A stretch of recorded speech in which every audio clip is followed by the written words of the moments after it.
powers that be had this plan, okay, and they'd done it before. There's a very good book called Generations: A History of America's Future, okay, and in that book they show how there's these four generations. There's an idealistic group, okay, then there's a reactive group, and then there's a civic group, and then there's an adaptive group, and they help move history forward, okay, in a positive way. Okay. Well, we all together have fail safe devices, okay, so that we just don't go jump off the cliff, okay, and mankind's dead, okay. And the first fail safe device is known to us as dialectic, okay. And now I say some things that I know are true about drug running, intelligence agencies, and secret societies. Okay. Then I find somebody that I know is a spook, okay, that says stuff about this, but then they put in some lies about it, okay? Because by controlling the extremes, you control the middle, okay? That's how come the intelligence agencies and these secret societies spend a lot of time at the extremes radicalizing people around bullshit, excuse my language.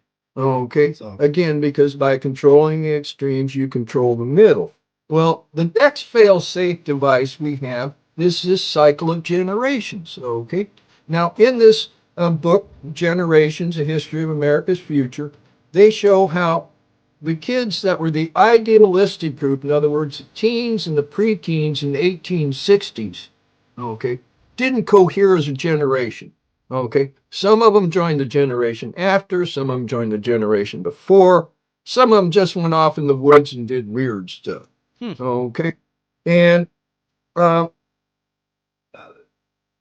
they, because the idealistic generation didn't cohere, it left us with a four-cycle engine only running on three cycles.